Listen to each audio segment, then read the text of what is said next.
성경에서 영생을 얻은 줄 생각하고 성경을 연구하거니와 이 성경이 곧 내게 대하여 증언하는 것이라. 아멘. 오늘은 히브리어 속에 숨겨진 복음 7번째로요. 말씀, 다바르라는 단어인데 이 단어를 같이 나누고 공부하고 연구하도록 하겠습니다. 말씀, 다바르. 자기 말을 잃어버리고 하늘의 말을 받아서 외치는 자가 된다. 그렇게 한번 제목을 정했어요.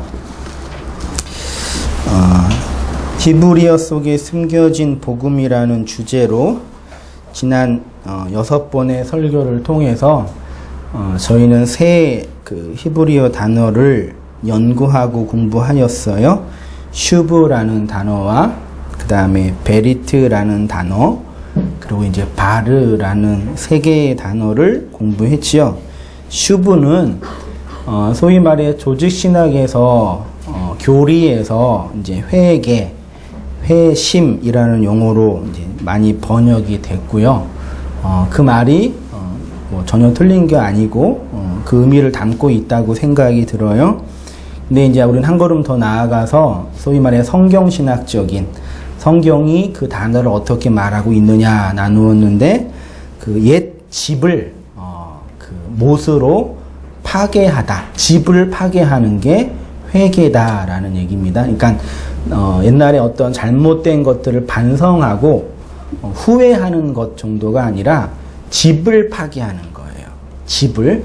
성경에서 집 하면 성전을 상징한다고 누누이 말씀드렸죠. 첫 번째 성전을 두 번째 성전으로 파괴하는 것, 그게 슈브, 회개가 가지고 있는 단어적 의미라고 살펴보았고, 두 번째로는 베리트라는 단어를 살펴보았죠. 아들이 건네주는 기둥. 앞에 베리트에 베트와 로시가 바르, 그래서 아들을 뜻하는 거죠. 히브리어에 아들을 의미하는 단어가 2개 있어요. 이 바르는 아람어적 배경이 있다고 하고, 또 하나는 이제 벤허 들어보셨죠? 그 벤이 루벤, 그게 이제 아들이란 뜻이거든요. 근데 그거는 이제 지금 공부 안 했고, 바르도 또 아들인데, 이 아들이 이제 어떤 사람이냐? 집에서 아버지의 말을 배우는 사람. 그래서 집 밖에서 열심히 사냥했던 에서는 은혜에서 소외되었고, 집에서 아버지의 말을 열심히 배웠던 야곱은 이스라엘이 되어서 언약 백성이 된 거죠.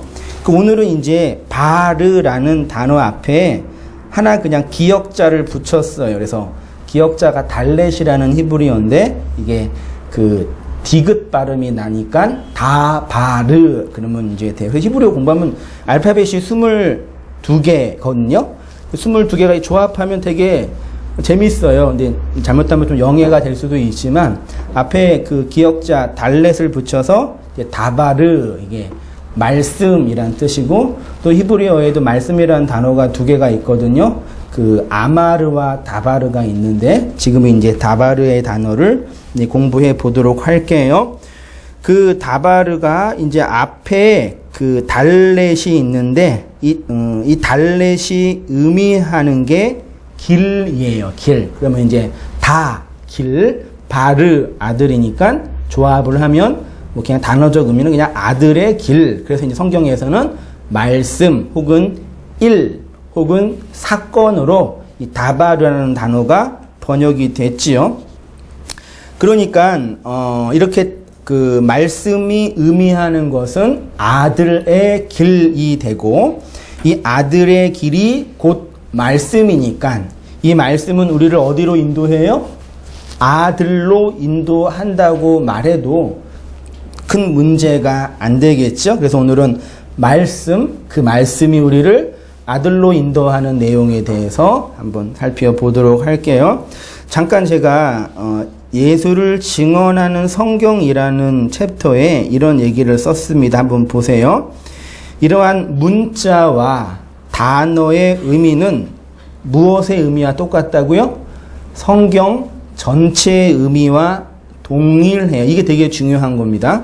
문자 하나가 가지고 있는 의미와 문자가 조합된 단어가 가지고 있는 의미와 단어가 조합된 단락이 가지고 있는 의미와 단락이 조합된 문장이 가지고 있는 의미와 문장이 조합된 책이 가지고 있는 의미가 다 같아야지, 그게 다르면은 하나님의 말씀으로서의 절대성과 유일성에 문제가 된다는 얘기죠. 그렇죠? 그러니까 성경을 읽다가 이게 2000년의 교회 역사 속에 그런 파가 있었어요.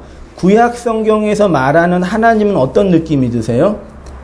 그 구약 성경에서 말하는 하나님은 사랑이 많고 우리를 항상 보듬어주고 이해해주는 하나님이 아닌 것처럼 느껴질 때가 많이 있죠. 뭐 안식일 날 조금 뭐 나무를 팼다고, 나무를 걷었다고 돌 맞아 죽기도 하고, 저기 있는 사람 다 죽여버리라고도 하고, 그런 신학적인 혼란이 일어나요. 그래서 처음 초대교회 공동체 안에 그런 신학적인 한계를 극복하려고 이런 신학이 나왔죠. 구약 성경에서 말하는 하나님은 진노의 하나님, 신약 성경에 말하는 하나님은 사랑의 하나님, 그렇게 성경으로 하나님을 해석해 가는데 되게 난처하죠. 되게 어리숙하죠. 구약에서 하나님은 그렇게 화내고 승질 부리는 아주 그냥 그 조폭과 같은 하나님, 괜히 삥이나 뜯으면서 이렇게 그런 하나님이고, 신약의 하나님은 예수님을 보내주셔서 우리를 끊임없이 사랑하시는 눈물의 하나님으로 이렇게 잘못된, 왜곡된 하나님을 이해하고 있는데, 그 이유가 이런 의미예요. 단어, 문장, 성경 전체. 마태복음에서 말하는 하나님과 창세기에서 말하는 하나님이 달라요, 같아요? 같아요? 보셨어요? 확인해 보셨어요? 어떻게 알고 그러게요? 같아야 되겠죠. 안 같으면 그 하나님 우리가 어떻게 믿어요? 그러니까 그렇게 이런 하나님에 대한 오해가, 이러한 성경에 대한 왜곡된 이해 혹은 충분하지 않는 이해, 잘못된 이해에서 비롯된 거다. 그러니까 결국 그 말씀을 드리고 싶어요.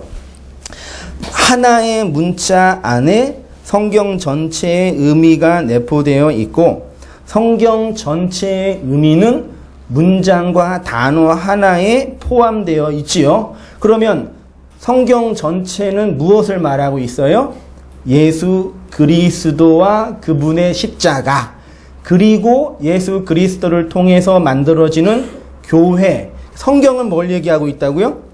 예수님과 그의 교회에 관한 이야기지 다른 이야기는 단 한 절도 없어요. 근데 문제가 뭐냐면 다른 이야기들이 여러 개 있는데 그 이야기를 통해서 궁극적으로 말씀하고 싶은 의도가 있다는 얘기예요. 그게 중요해요. 문자나 역사적 기술은 있어요. 그 역사적 기술이 있단 말이죠. 그 기술의 역사적 내용의 의미를 알아야 된다는 얘기죠. 그래서 뭐가 필요해요? 성경을 읽고 성경을 이해하려면 누가 필요해요? 성경을 해석하는 교사가 필요한 거예요. 여러분, 성경은 읽어야 돼요? 연구해야 돼요? 잘 들어보세요. 네, 대답 잘하세요. 안 하시죠? 그래서 성경은 읽어야 돼요? 연구해야 돼요? 성경은 큐티해야 돼요? 연구해야 돼요?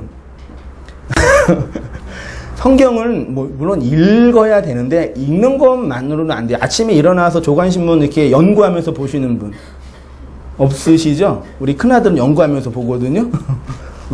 조간신문은 그냥 사건의 기술이니까 그냥 이렇게 읽으면 돼요. 아, 이런 내용이 있구나, 이런 게 있구나. 성경은요? 조간신문 보는 것처럼 보면 돼요, 안 돼요? 안 돼요. 성경은 문자, 단어 하나하나 깊이 있게 연구를 해야 돼요. 그러니까 제가 늘 누이 말씀드리지만 20세기 복음주의 운동이 성경을 대중화하면서 소위 말해 큐티 운동을 벌여놨거든요. 지금도 이제 큐티를 많이 하시는데, 그게 이제 성경을 읽고 성경에 친숙하게 하는 데는 되게 긍정적인 이미지가 됐지만, 성경은 친숙하게 하는 게 중요한 게 아니라 그 내용의 의미를 깨닫는 게 중요해요. 의미를 발견하는 게 중요하다는 얘기죠. 의미를 알아서 그 의미가 내 마음이 돼야지, 지난주에 공부했던 것처럼. 그래야지 그 성경 속에 예수님이 누구이고 하나님이 어떤 분인지에 대한 설명이 되는 거죠.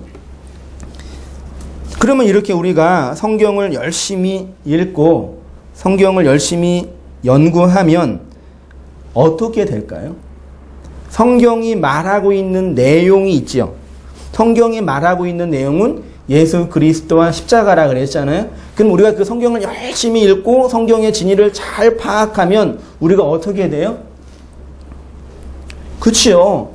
그 아들이 누구인지 알게 되는 거죠. 그래서 뭘 말씀드리고 싶냐면 성경은 우리를 어디로 인도해요?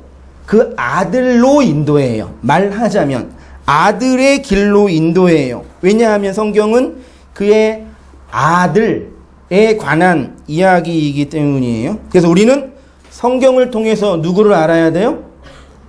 예수를 알아야 돼요. 성경을 통해서 마음의 평안을 얻으면 돼야 안 돼요. 잘 생각하세요. 성경을 통해서 삶의 규칙과 원칙을 발견하면 돼요, 안 돼요?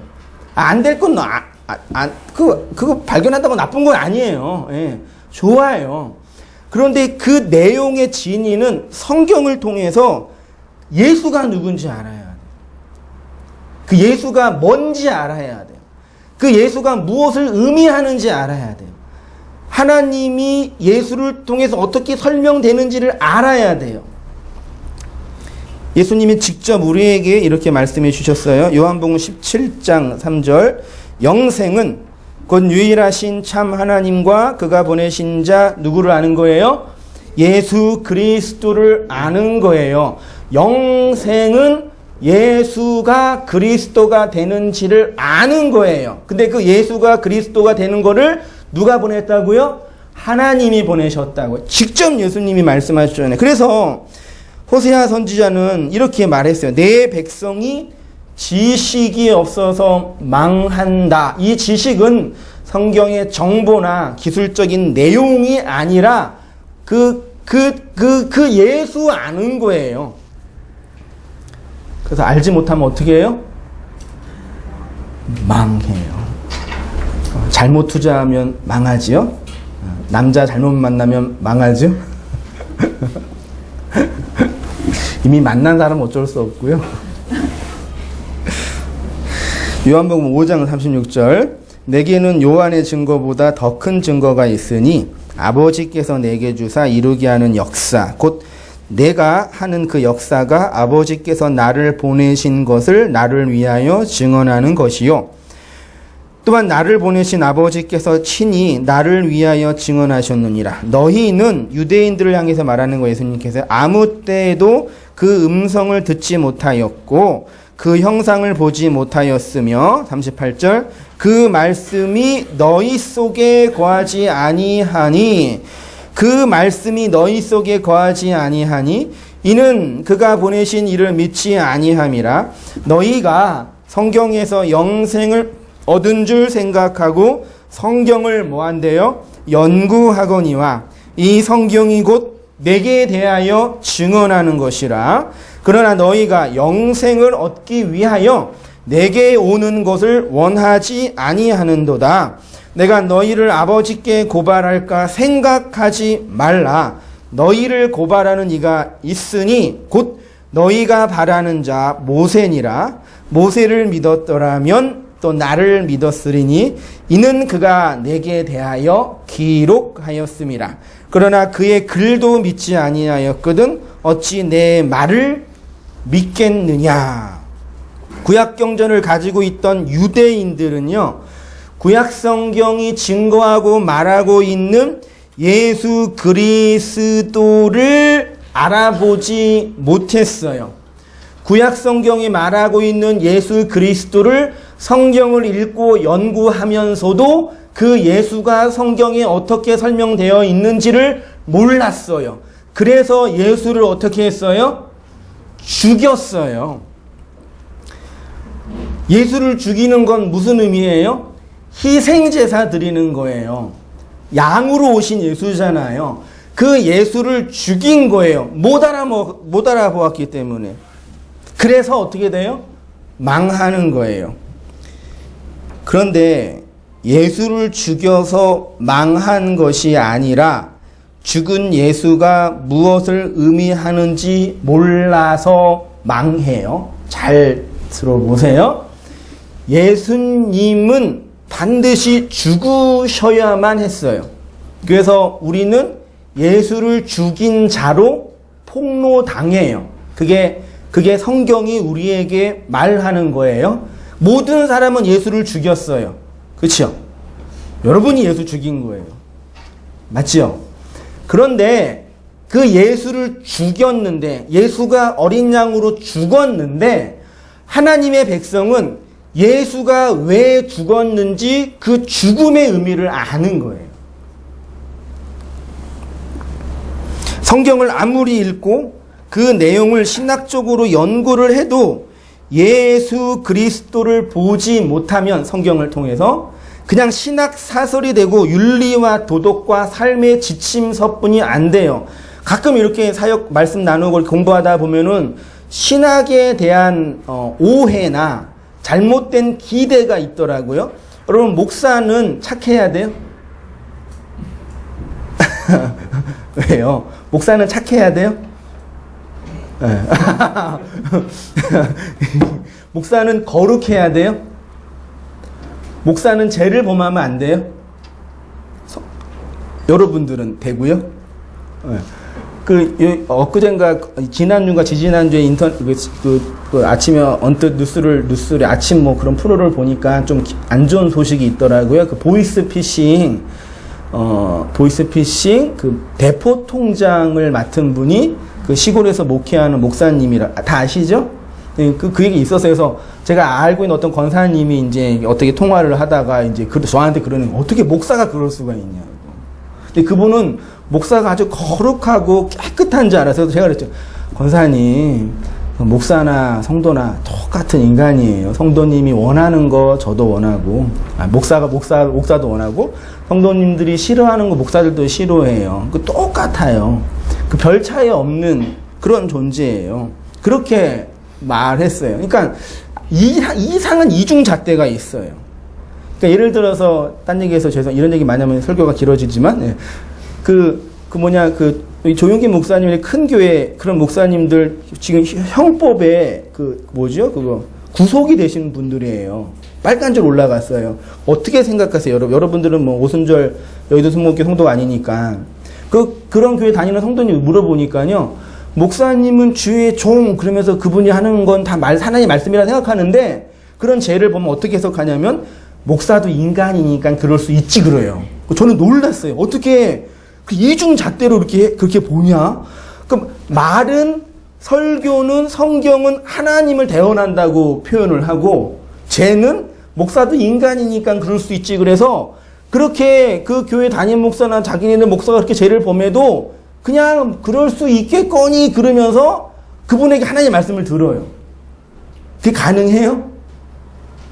목사를 죄를 범하면 안 된다는 뜻이 아니라 그러니까 결론은 그분들은 말씀을 안 듣는다는 얘기예요. 그냥 내가 좋아하는 얘기해 주니까 들어주는 거야지 실제로 그 말을 안 듣는 거예요. 결론은 그거예요. 얘기해 보니까. 그러니까 신학도 그런 거예요. 신학은 뭐예요? 하나님을 배우는 학문이라 그러는데 신학은 2000년의 교회의 역사가 성경을 어떻게 해석했는지를 탐구하는 거예요. 그 신학을 깊이 해도 그 안에 예수 그리스도를 보지 못하면 예수를 정말 모르는 사람이 돼요. 그래서 지금 신학에서도 슈바이처 같은 사람은 저희도 공부할 때 산상수훈 같은 거는 반드시 공부해야 할 그 신학자거든요. 그 신학학이 몇 개를 가지고 있었던 그 양반인데 그래서 그렇게 세계 전체 위인집으로 나와 있는 양반인데 예수님 안 믿었던 분이에요. 신학자로는 깊이 있고 권위가 있는 자유주의 신학의 그 틀을 갖추신 분인데 실제로 그 예수가 없는 분이에요. 그러니까 잘못된 편견과 철학이나 신학 이런 구도 속에서 성경에서 말하고 있는 그 예수를 보지 못하면 아무짝에 쓸모없는 거예요. 물론 공부를 해서 그 공부를 통해서 깊이 있는 변증과 하나님을 배우는 학문의 기전은 되는데 내용, 알리매기가 없으면 아무짝에 쓸모없는 거죠. 그렇게뿐이 안 돼요. 열심히 성경을 공부하고 큐티를 열심히 해서 적용은 잘 하는데 하나님을 알지 못해요. 여러분 성경이 적용할 수 있는 내용이에요. 솔직히 저도 이게 CC에서 제자훈련 열심히 받고 또 분목사를 할 때 제자훈련 열심히 잘했어요. 그 나쁜 게 아니에요. 근데 성경이 진짜 그 적용할 대상 내용이 있어요. 적용할 내용이 있어요. 제자훈련 열심히 받으면 어떤 사람이 돼요? 교회 일꾼이 돼요. 그래서 교회에서 써먹기가 되게 좋아요. 돈도 잘 거둘 수 있고 헌신도 잘 시키고 그래서 필요해요. 교회도 사람이 모이는 그런 집단이니까요. 근데 교회의 일꾼이 되는 거랑 진짜 하나님의 사랑과 은혜 안에 거하는 아들이 되는 거랑은 다른 영역이에요. 사실 착각해요, 이거를요. 여러분은 안 그러시죠? 그러세요. 유대인들은 멀리 있는 어떤 사람들이 아니라 우리의 여러분, 우리의 모습이에요. 하나님께서 성경을 그런 용도로 우리에게 주시지 않으셨습니다. 이 점에 있어서 예수님을 쫓아다니면서 이적과 기사를 통해 하나님의 말씀을 열심히 배웠던 제자들도 별반 다르지 않았어요. 그래서 부활하신 예수가 나타나셔서 제자들에게 뭐 하셨어요? 성경을 가르쳐 주셨어요. 그러니까 부활 전에도 예수님이 제자들한테 구약 성경이 이루어져야 될 것이라고 말씀을 해 주셨는데 실제적으로 말씀을 가르치신 핵심은 부활 이후에 그 영으로 말씀을 가르쳐 주셨어요. 제가 누가복음 24장에 있는 본문 전체에 몇 가지만 뽑아서 넣었으니까요. 집에 가셔서 한번 24장 본문은 아주 중요한 내용이거든요. 보세요. 그날에 그들 중 둘이 예루살렘에서 25리 되는 엠마오라 하는 마을로 가면서 이 모든 된 일을 서로 이야기하더라. 그들이 서로 이야기하며 문의할 때에 예수께서 가까이 이르러 그들과 뭐 했어요? 그림으로 잘 생각하세요. 두 명의 제자가 엠마오라는 그 도시로 가고 있는 길에서 예수님이 죽고 부활하셔서 그 얘기하고 있는데 예수님이 나타나셔서 그들과 함께 세 명이 가는 거예요. 지금요. 16절 그들의 눈이 가리워져서 그인 줄 알아보지 못하고 이해되시죠? 예수께서 이르시되 너희가 길을 가면서 서로 주고받고 하는 이야기가 무엇이냐 하시니 두 사람이 슬픈 빛을 띠고 머물러 서더라.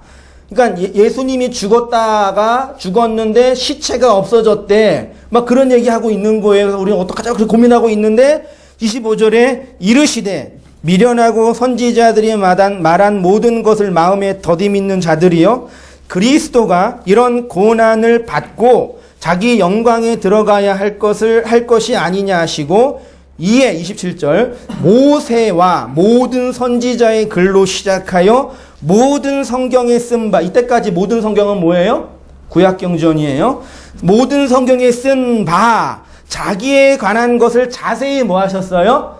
그러니까 창세기부터 말라기까지 구약 성경은 누구에 관한 이야기요?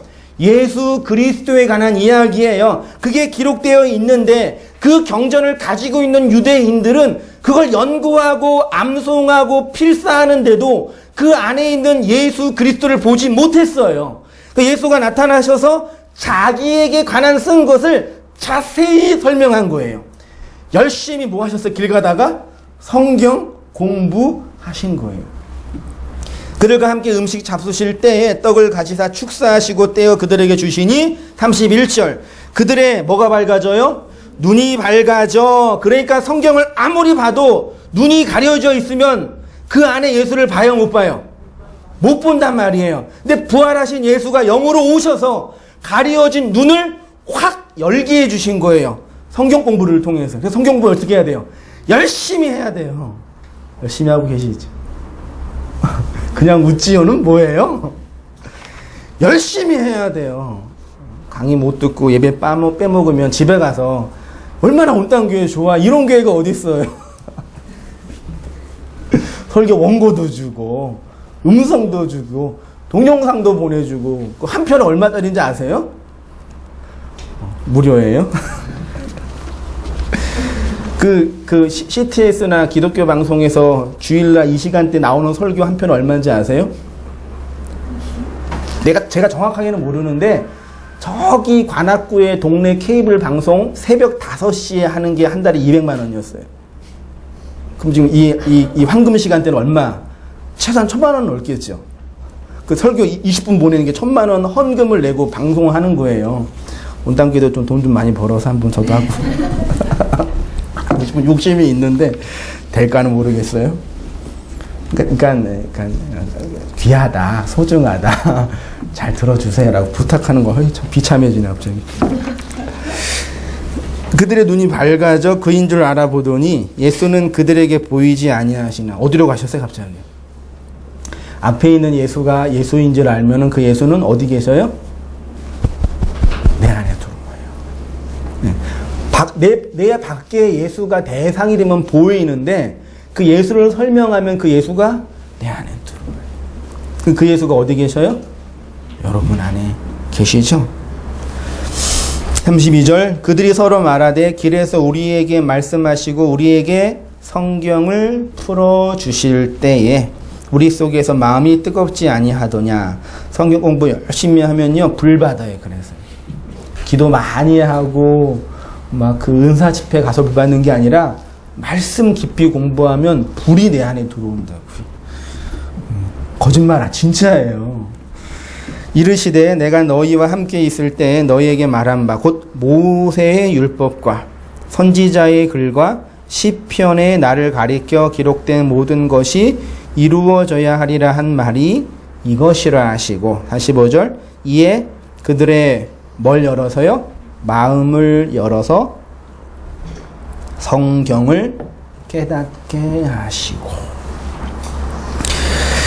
유대인들은 자신들의 종교적 편견과요, 자의적 성경 해석으로 성경이 증언하는 예수 그리스도를 알아보지 못했습니다. 그런데 그들과 똑같은 상태에 있는 제자들은 예수가 그리스도인지를 알아봤어요. 제자들과 유대인의 차이점이 뭐죠? 둘 다 예수를 부인했죠. 제자들 중에 누가 예수님을 부인하지 않는 제자가 누가 있어요?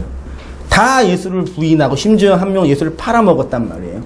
유대인들과 제자들 똑같은 유대교의 신학적 틀 안에 갇혀 있었던 사람들이 눈이 가리워져 있어요. 그런데 제자들과 유대인들의 차이점은 단 하나 있어요. 그게 뭐예요? 제자들은 부활하신 예수를 목격하고 그 예수에게 성경의 진리를 배운 거예요. 그러니까요, 아무리 기독교 문화와 문명에 익숙하다고 해도 성경 말씀이 무엇을 말하는지 그 내용을 내가 직접, 여러분이 직접 보셔야 돼요. 마태복음 속에 있는 하나님과 창세기에 계시는 하나님과 계시록을 통해 설명된 하나님을 여러분이 직접 보셔야 돼요. 목사나 성경을 가르치는 교사가 그래더니 그러면 안 돼요. 알겠죠? 그래서 이렇게 되는 거예요, 교회가요. 목사는 그냥 말을 전하는 교사예요. 말을 전하면 없어지는 존재라고요. 여러분이 하나님의 백성이면 성경을 통해서 그 안에 예수를 직접 봐야 된단 말이에요. 누구 얘기가 그렇더라 그런 게 아니라고요. 직접 읽고 직접 공부하고 직접 연구해서 그 말이 여러분의 마음이 되어야 돼요. 그게 여러분 거예요. 그때 예수가 여러분 안에 계시는 거예요. 그게 구원이고 그게 천국이고요. 그런 예수가 누구인지 그렇지 않으면 모르는 사람이에요. 그러니까 내 밖에서 예수님이 이런 분이대, 예수님이 이렇게 큰 일을 하셨대, 존경할 사람이네, 사랑이 많으신 분이네, 알지요. 알고 있지요. 그치만 그 예수는 누군지 모르는 거예요. 예수가 누군지 모르면 어떻게 돼요? 네, 죽어요. 망해요. 멸망받아요. 마태복음 7장 23절, 그때 내가 그들에게 밝히 말하되 내가 너희를 도무지 알지 못하노라. 무슨 부분인지 아시죠? 불법을 행하는 자들아 내게서 떠나가라. 마태복음 25장 12절. 대답하여 이르되 진실로 너희에게 이르노니 내가 너희를 알지 못하노라. 마태복음 26장 70절이에요. 베드로가 모든 사람 앞에 부인하여 이르되 나는 내가 무슨 말을 하는지 알지 못하노라. 그 다음에 72절 보세요. 베드로가 맹세하고 또 부인하여 이르되 나는 그 사람을 뭐예요? 알지 못하노라. 이걸 3번 했죠. 이 본문을 가지고 우리는 베드로처럼 예수님을 부인하면 돼요? 안 돼요? 안 돼요. 우리는 베드로처럼 예수님을 부인하면 안 되고 그 예수를 날마다 인정하고 시인하며 살아야 돼요. 그 정도로 이해하면. 베드로는 예수를 부인할 수밖에 없으니까. 예수를 왜 부인했어요?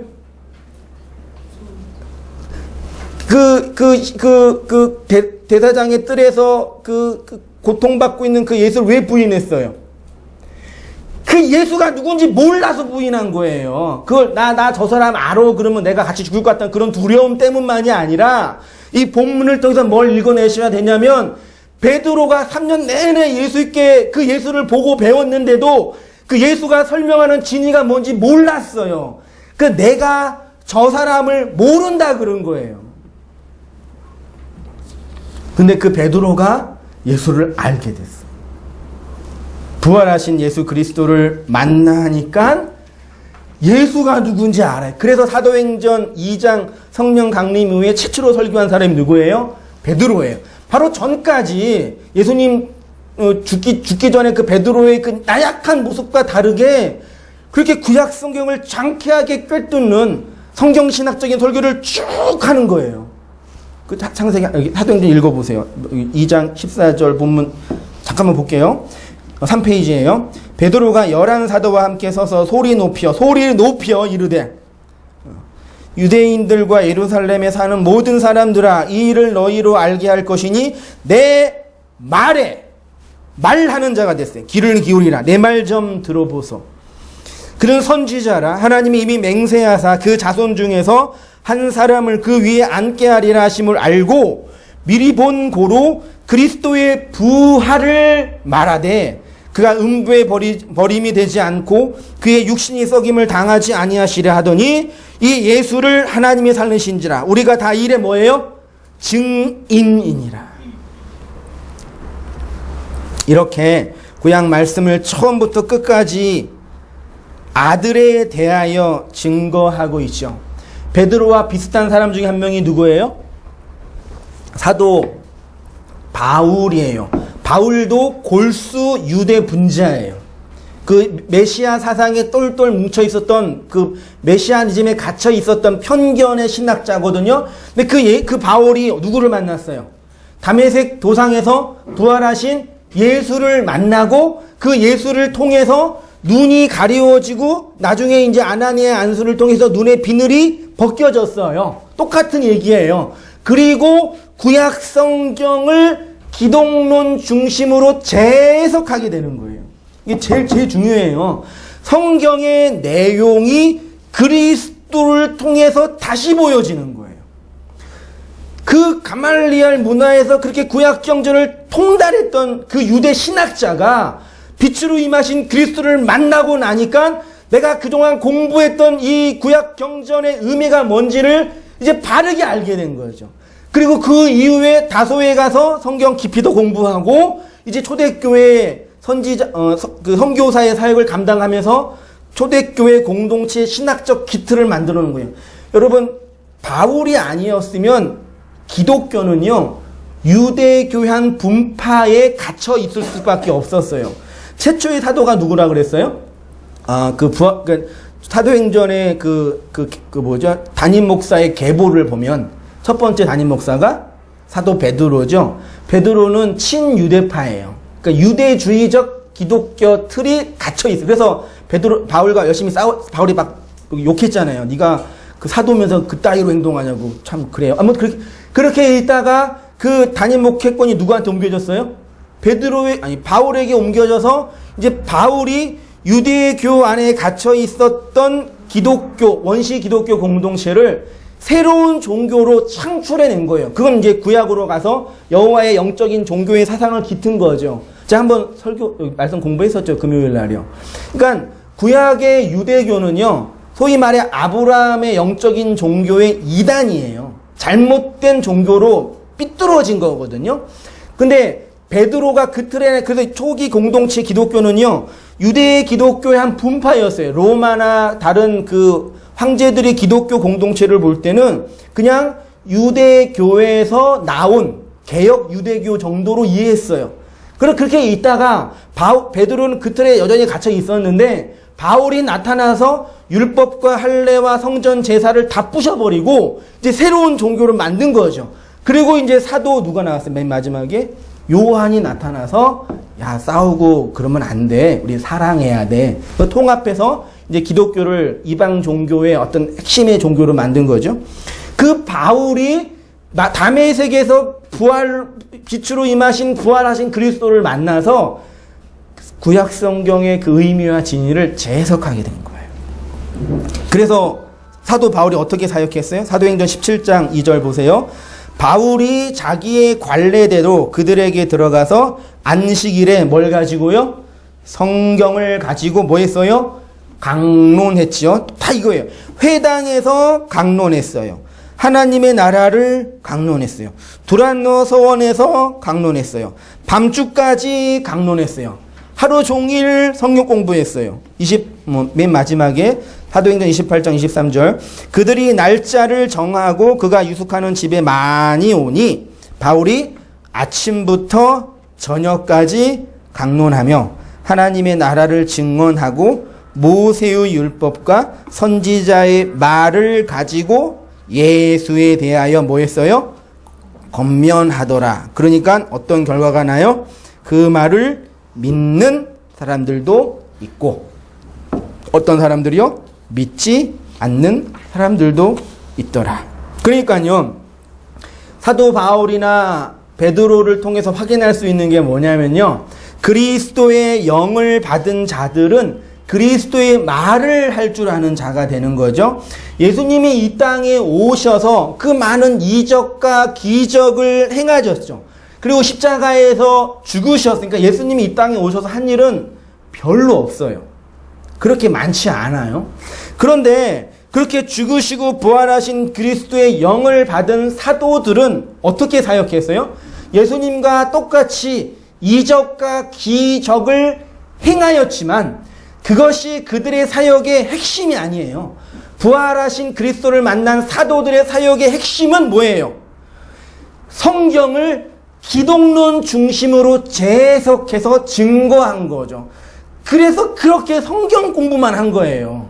그동안 유대교의 틀에 갇혀 있었던 그 구약 종교를 야야야 그거 아니야. 율법과 제사와 이거는 그런 의미가 아니라 부활로 오신 그리스도를 설명하는 내용이라고 하나하나 비늘을 벗겨내면서 하나하나 잘못된 것들을 쳐내면서 하나하나 변증하면서 기독론 중심의 성경을 열심히 가르친 거예요. 그리고 그 말씀 사역을 통해서 뭐가 세워졌어요? 교회가 세워졌어요. 그러니까 목사가 안수하고 이적행하고 병낫게 하고 실제로 나은지는 모르겠지만 그렇게 해서 교회가 세워지는 게 아니라 교회는 말씀으로 세워지는 거예요. 여러분이 제 말을 듣고 왜 그렇게 열내고 저분은 저 사람 왜 그렇게 생각하지 마시고 그 말의 내용을 마음에 담고 있으면 여러분이 교회로 세워지는 거라. 그게 교회라고. 이렇게 초대교회 공동체는요, 구약 안에서 오직 하나님의 나라와 하나님의 아들을 읽어냈어요. 여러분, 성경을 통해서 하나님의 나라와 하나님의 아들을 읽어내야 돼요. 그러면 이 역사를 통해서도 하나님의 나라와 하나님의 아들을 읽어낼 수가 있어요. 자식을 키우면서, 연애를 하면서, 결혼 생활하면서, 직장 생활하면서 그 아들을 읽어낼 수가 있다고요. 그래서 하나님은 아들을 통해서만 말씀하시는 거예요. 히브리서 1장 2절입니다. 이 모든 날 마지막에는 아들을 통하여, 누구를 통하여? 아들을 통하여 우리에게 말씀하셨으니 이 아들을 만유의 상속자로 세우시고 또 그 아들로 말미암아 모든 세계를 지으셨음이니라. 요한일서 5장 보세요. 하나님의 아들을 믿는 자는 자기 안에 증거가 있고 하나님의 아들을 믿지 아니하는 자는 하나님을 거짓말하는 자로 만드나니 이는 하나님께서 그 아들에 대하여 증거하신 증거를 믿지 아니하였음이라. 또 증거는 이것이니 하나님이 우리에게 뭘 주셨어요? 영생을 주신 것과 이 영생, 생명이 어디에 있어요? 그의 아들 안에 있어요. 그래서 아들이 있는 자에게는 하나님의 뭐가 있어요? 생명이 있고 하나님의 아들이 없는 자에게는 뭐가 없어요? 생명이 없어요. 그래서 하나님은 우리를 뭘로 만들어요? 아들로 만들어요. 누구를 통해서? 아들을 통해서요. 이게 로마서 8장에 있는 양자됨의 내용입니다. 하나님이 미리 하신 자들을 또한 그 아들의 형상을 본받게 하기 위해서 어떤 도덕성을 얘기하는데 예수님의 도덕성을 본받고 싶으세요, 여러분? 어떤 분은 이게 대놓고 이렇게 우리 예수님의 성품을 닮아가자 그러는데 예수님의 성품을 닮아갈 내용이 있으세요? 그분이 성품이 이렇게 좋아 보여요?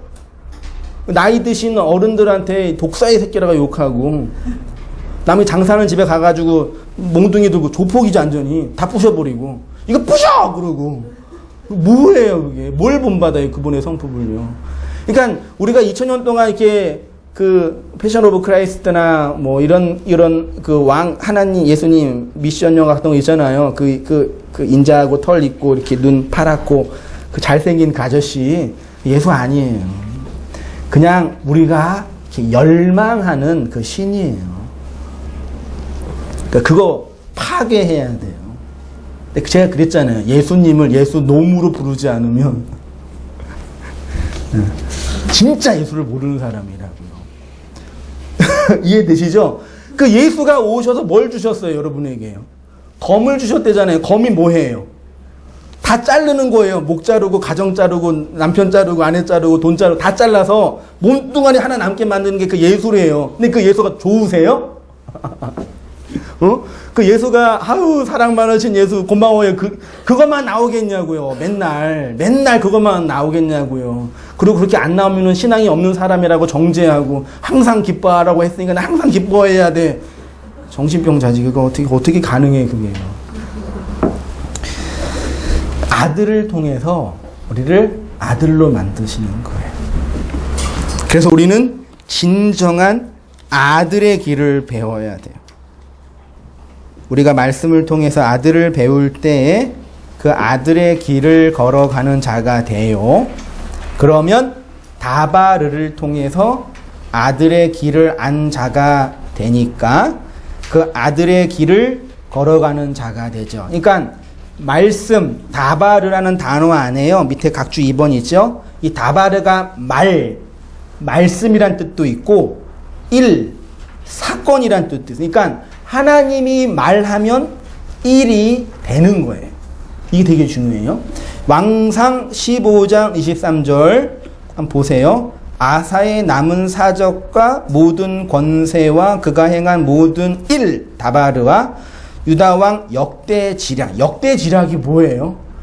이걸 사전을 못 찾아봤는데 한글 사전을 역대지략 어려워요. 그냥 조선 왕조 실록처럼 이스라엘 왕의 역사겠지요. 이게 다바르 욤 셰페르라고 원문에 되어 있어요. 그러니까 뭐냐면요. 하나는 그가 행한 일에서 다바르가 나오고 다른 하나는 역대지략에서 다바르가 나오는데 넘어가서요. 읽어볼게요. 유다왕 역대지략은 쉽게 말하면 유다 조선 왕조 실록 정도 됩니다. 이 역대지략에 다바르 욤 셰페르로 되어 있는데 이걸 직역하면 그 날들의 말씀의 책이에요. 그러니까 이스라엘의 역대지략은 이스라엘의 역사를 통해서 하나님이 말씀하시는 거예요. 역사를 통해서 하나님이 말씀하는 거죠. 여러분 성경을 읽다가 창세기 열심히 읽고 재미있고 유익하게 읽다가 레위기 가서 한번 지치고 출애기 갔다가 괜찮고 레기 갔다가 지치고 하다가 나중에 사무엘 상하까지는 괜찮는데 열왕기 상하까지 괜찮다가 솔로몬 지나가면 힘들어지죠. 그래 열왕기 상하는 이제 무슨 내용인지 헤매는 거죠. 대부분 다 그래요. 아닌 것처럼 그러세요. 이게 그거예요. 이스라엘의 역사를 통해서 하나님이 말을 하는 거예요. 사건을 통해서 메시지를 전달하는. 성경 해석의 중요한 틀이 뭐라 했어요? 역사적 해석과 의미적 해석이라 그랬잖아요. 문자를 잘 봐야 돼요. 문자를 초월하면 영지주의 이단이 돼요. 문자를 잘 알아야 돼요. 근데 문자를 잘 알고 문자 안에만 갇혀 있으면 안 돼요. 문자를 통해서 문자의 의미를 알아야 돼요. 이스라엘의 역사를 통해서 그 역사가 나한테 무슨 의미가 되는지를 확인해야 된다는 얘기예요. 그게 이 말이에요. 그래서 사도 바울도 그들에게 일어난 이런 일은 본보기가 되고 또 말세를 만난 우리를 깨우치기 위하여 기록되어. 말세는요 언제예요? 마지막 때인데 그게 언제 시작? 말세가 언제 시작해요? 중요해요. 마지막 때는 언제 시작해요? 성령 받을 때부터 말세가 시작돼요. 그러니까 사도행전 2장 성령 강림했죠. 그때부터 지금까지가 말세예요. 알겠죠? 마지막이 가까이 왔다. 그래서 요즘에 뭐 666 뭐 그 뭐죠? 베리치 이런 거 그냥 나오면 잘 받으세요. 필요할 거니까. 그런 게 아니라 말세는요. 성령 강림이 우리 안에 임하는 게 그러니까 여러분이 성령 받았죠. 영을 받았죠. 그러면 여러분 속에 마지막 때가 시작되는 거예요. 그러니까 어떤 시간적으로 보지 말고 언약적으로 봐야 돼요. 이미 말세가 시작이 된 거예요. 그때 그 영을 받은 말을 받은 교회에게 구약 성경이 본보기가 된다는 얘기예요. 누구 이야기라고요? 여러분의 이야기, 우리의 이야기가 되는 겁니다. 이스라엘의 역사는 단순히 한 나라의 역사에 대한 인간의 기록이 아니라 그것 자체가 말씀을 의미해요. 하나님은 이스라엘을 통해서 말씀해요. 중요한 것은 말씀이 곧 역사예요. 그래서 하나님이 말씀하면 역사가 일어나요. 하나님이 말하면 일이 일어나요. 말씀하신 대로 돼요. 창세기 18장 9절 나 여호와가 아브라함에게 대하여 말한 일을 뭐한대요? 이루려 함이라. 선지자로 하신 말씀을 이루려 함이라. 내 입에서 나가는 말도 이와 같이 헛되이 내게로 돌아오지 아니하고 나의 기뻐하는 뜻을 이루며. 그러니까 하나님은 뭘로 일하셨어요? 말씀으로 일하셨어요. 말로 일해요. 그래서 말로 하나님이 일하기 때문에 성경에서 온전한 자는 어떤 사람이에요? 말하는 자예요. 야고보서에 가면 어떤 사람이 온전하다 그래요? 말에 실수가 없는 자. 여러분 말 실수해요? 안 해요? 하지요. 그런 실수 아니에요. 말 잘못해서 누구 헌담하거나 누구를 그게 아니라 복음과 진리를 말하면 하나님이 온전한 자로 인정해 주는 거예요. 그게 온전이에요. 말만 한다 그러잖아요. 말만 입만 살아가지고 대부분 입만 사는 분들은 진짜 말이 없는 분들이에요. 진짜 진리가 없는 분들이거든요. 누가복음 7장 6절 그래서 하나님은 예수님은 이 땅에 오셔서 우리에게 뭘 주셨어요? 말을 던져주셨어요. 보세요. 예수께서 함께 가실새 이에 그 집이 멀지 아니하여 백부장이 벗들을 보내어 이르되 주여 수고하지 마옵소서 내 집에 들어오심을 나는 감당하지 못하겠나이다. 그러므로 내가 주께 나아가기도 감당하지 못할 줄을 알았나이다. 뭐 하래요? 말씀만 하사 내 하인을 낫게. 그러니까 이거 가지고 예수님처럼 고결한 그 양반이 우리 집에 오는 것이 참 부끄럽다. 그런 얘기가 아니라 백부장 안에 뭐가 있었어요? 저분이 우리에게 말을 주면 우리는 산다. 이게 믿음이잖아요. 그렇죠? 당신의 말이 필요해요. 그 은혜와 그 진리가 우리에게 필요해요. 말을 받아서 살아난 거예요. 그 후에 예수께서 나인이란 성으로 가실새 제자와 많은 무리가 동행하더니 성문에 가까이 이르실 때 성경에서 성은요 다 옛성전이에요. 성에서 뭐가 가르쳐져요? 율법이 가르쳐지죠? 율법은 사람을 죽여요. 그래서 우리는 죽어야 돼요. 이는 한 어머니의 독자여 그의 어머니는 과부니라. 그 성에 많은 사람도 그와 함께 나오거늘 가까이 가서 그 관에 손을 대시니 맨자들이 서 있는지라. 예수께서 이르시되 청년아 내게 뭐하노니? 말하노니 일어나라. 15절 죽었던 자가 일어나다가요 그냥 벌떡 일어나다라는 의미가 있지만 언약이 세워지다라는 의미예요. 일어나 앉고 뭐예요? 그 다음에 뭐 했어요? 청년이요 말했잖아요. 여러분도 말하셔야 돼요. 그러니까 교회란 무엇입니까? 성도는 누구이죠? 바로 이렇게 죽어 있었던 자가 하나님의 말을 받아 그 말로 살아난 자가 교회예요. 예수가 죽은 청년에게 말하자 죽었던 자가 일어나 앉고 언약이 세워져서 진짜 말하는 자가 되었습니다.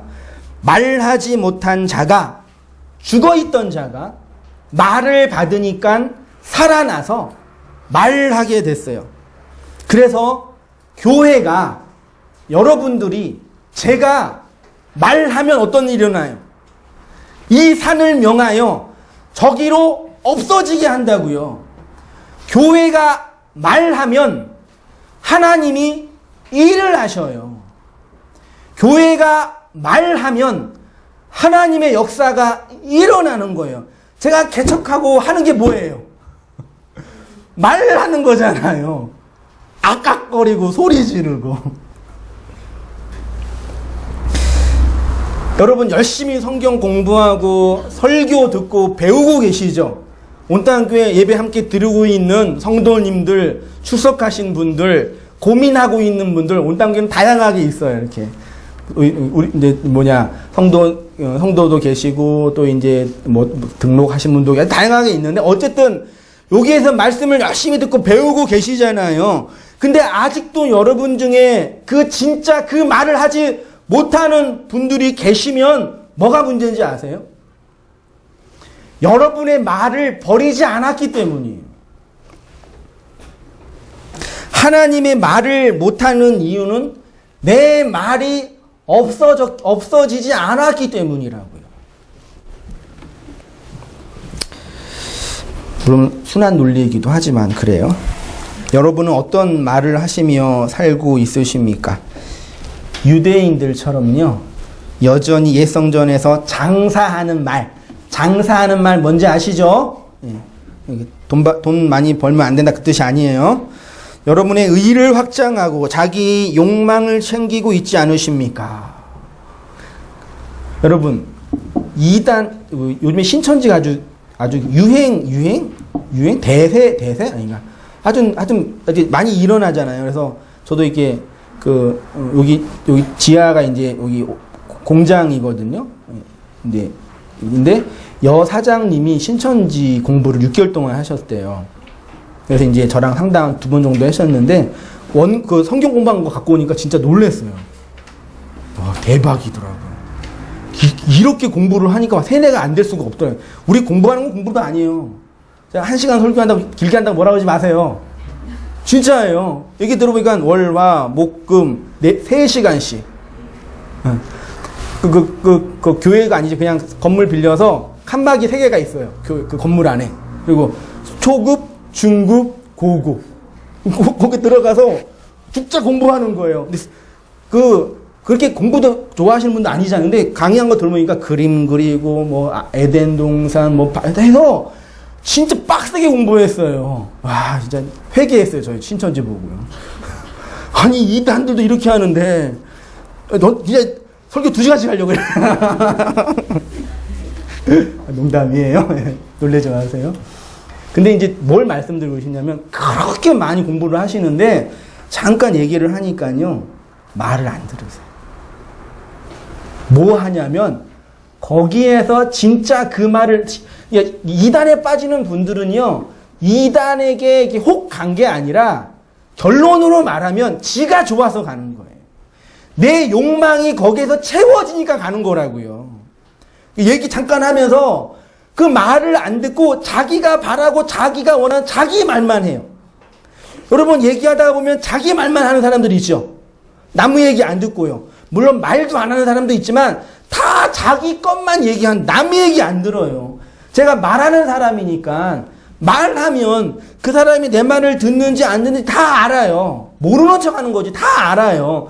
그러니까 말을 안 들어요. 그러니까 내 욕망을 부추기는 어떤 곳에 가면 거기에서 평안과 안식을 얻고 존재감을 확인되는 거예요.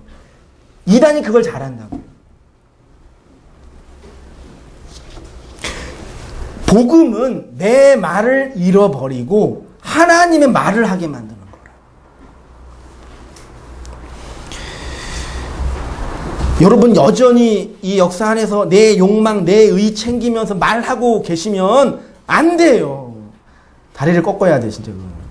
하나님께서 하실 줄 믿습니다. 이 세상은 여전히 그렇게 자기 말만 하고 거짓 말만 하며 멸망의 길로 가고 있어요. 그래서 돈 많고 높은 데 있으면 뭐예요? 사람들이요? 말하잖아요. 부하직원 놓고 맨날 말하잖아요. 여러분 직장생활 다 하니까 알잖아요. 상하가 다 있잖아요. 상사가 뭘 하는 사람이에요? 말을 해요. 그리고 부하직원은 말하고 싶지만 못하게 해요. 이 세상의 원리라고요. 그래서 나도 이 높은 데 올라가서 말하겠다가 욕망하잖아요. 그런 이 세상을 그렇게 자기 말만 하며 살아요. 그런 세상을 우리가 고칠 수 있어요, 없어요? 믿음으로 기도하고 이 땅에 푸르고 푸른 그리스도의 계절이 오게 해서 여러분이 변화되면 세상이 변화되잖아요. 아니에요? 그 왔다 갔다 이게 CCM이랑 찬양 들으면 이게 찬양 인도자들이 그런 얘기 잘하거든요. 여러분이 변화되면 세상이 변화됩니다. 그럼 우리 운전하고 갔다 집사람 나랑 웃기고 있네 그러는 거죠. 거짓말. 두 가지 이유에서 그래요. 왜요? 여러분이 변해요? 안 변해요? 안 변하죠. 세상은 안 변해요. 어쩔 수 없어요. 세상은 변하지 않아요.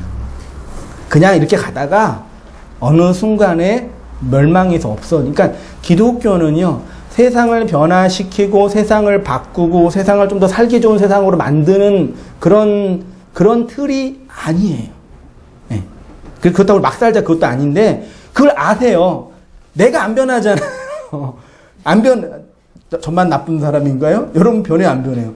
물론 여기 와서는 이렇게 착한 척도 하시지만 집에 가서 이렇게 있을 때는 그대로 하시잖아요. 맞죠? 네. 다 이렇게 보면 다 나오잖아요. 24시간 캠코더 제가 찍어볼까요? 이렇게 돌아다니면서. 그러니까 사람은 이게 세상은 그러니까 그럴 수밖에 그렇게 돼요. 근데 뭘 말하고 싶냐면 거기에서 하나님의 말을 받아서 그 말을 듣는 아주 이상한 독특한 변태 같은 무리가 만들어진다는 얘기예요. 그게 교회라고요. 세상은 다 자기 말만, 자기 욕망만, 자기 의만 챙기며 살고 싶은데 거기에서 그 복음과 진리가 선포되면 그 말을 듣고 하나님께로 돌아와 내 말 버리고 하나님 말을 하는 교회가 세워진다. 그래서 열심히 말하면 이렇게 여러분들이 말 듣고 이렇게 오시잖아요. 2년 전에 제가 여기서 알고 있는 분은 몇 사람 없었어요. 근데 어떻게 하다가 인터넷을 통해서 누구를 통해서 아빠가 가라 그래서 오셔서 말 듣고 계시는 거잖아요. 말하니까 그 말 듣는 사람이 하나하나 세워지는 거잖아요. 자기 말을 잃어버리고 하늘의 말을 받아서 그 말을 하는 교회가 세워져요. 그러니까 한국에 5만여 교회, 많은 교회가 있고 많은 사역자들이 열심히 힘을 다하여 사역하고 있어요. 정말 거기에서 그 말을 가르치고 전하는 교회가 얼마가 될지 걱정스러운 거죠. 모두들 자기 말, 거짓 말, 멸망의 말을 하고 있는 이 어두운 시대에 여호와의 영광을 본 선지자들은 이렇게 말했어요. 제가 이사야서 이 본문 계속 읽고 묵상하면서 얼마나 설레이고 잠을 못 자겠더라. 진짜예요. 거짓말 아니에요. 이 말씀 제가 읽어드릴 테니까요. 이 말이 어떤 건지 이해할 수 있을 거예요. 보세요. 이사야 40장 1절. 너희 하나님이 이르시되 너희는 위로하라 내 백성을 위로하라 너희는 예루살렘의 마음에 닿도록 말하며 그것들에게 외치라. 예루살렘은 옛성전 율법주의예요. 그 노역의 율법은 우리를 노역하게 만들거든요. 노역의 때가 끝났고 그 제약이 사함을 받았느니라. 그의 모든 죄로 말미암아 여호와의 손에서 벌을 배나 받았느니라 할지니라 하시니라. 외치는 자의 소리여. 외치라 그러는 거예요. 이르되 너희는 광야에서 여호와의 길을 이거 광야에서 여호와의 길을 예비한 사람이 누구예요? 세례 요한이죠. 그래서 교회 개척 사역에서요, 교회 성장 연구하는 분들 저도 관심이 많았기 때문에 많이 봤는데, 설교자가 탁월하게 준비되면은 광야에서도 교회가 세워진다 그러더라고요. 저 되게 도전받았어요. 아, 그렇지. 사람이 있든 없든 이 광야에서 외친다. 문연이가 절벽이더라고요. 이 광야가 그냥 그런 어떤 게 아니라 성경에서 광야는 교회예요. 그 광야 교회. 구체적으로 말하면 성전이 세 개의 하늘로 돼 있다 얘기했죠. 성전 뜰이 광야예요. 뜰.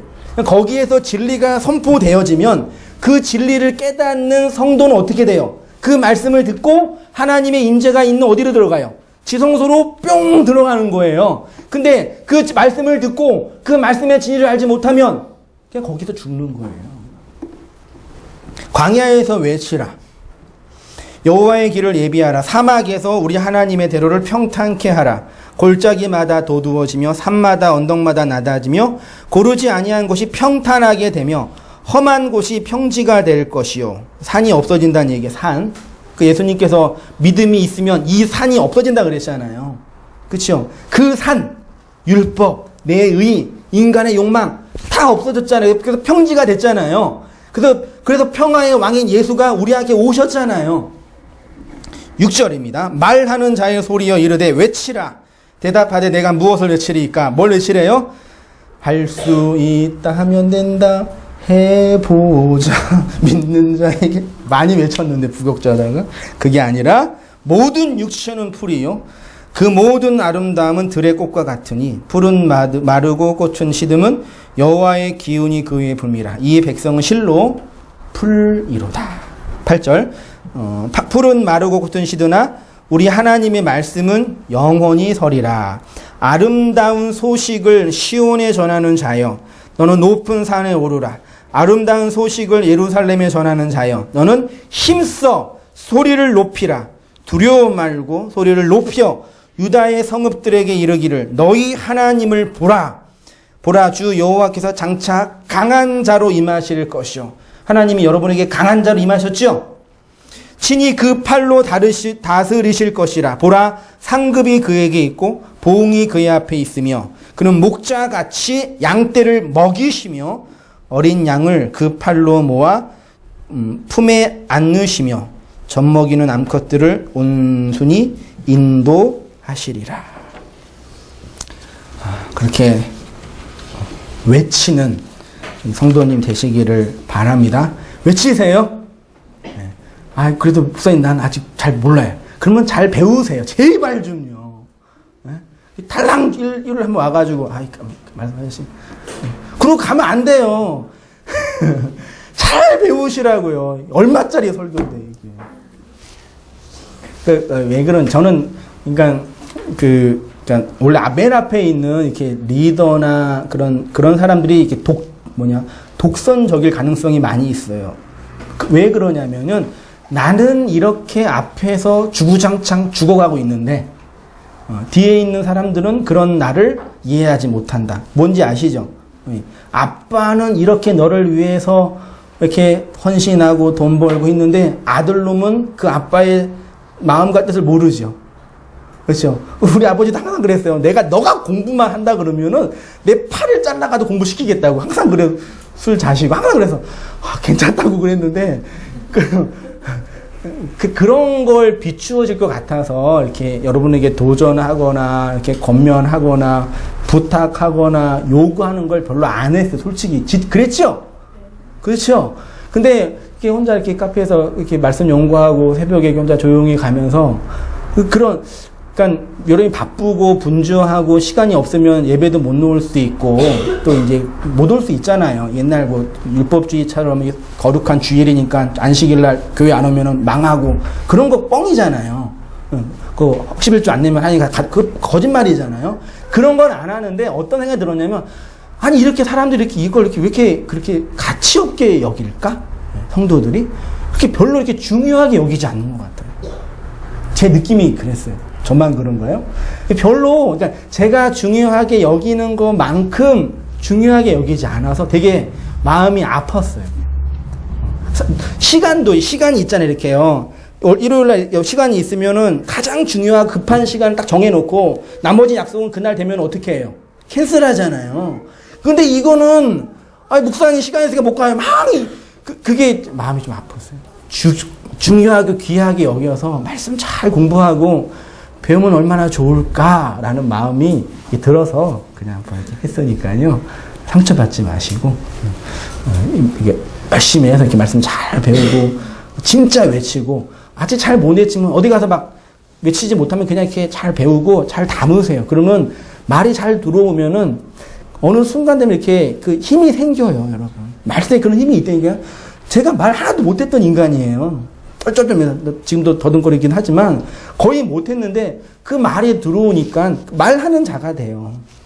잘 배워서 해 나가면 좋겠다 생각이 듭니다. 잔소리 많이 해서 죄송합니다.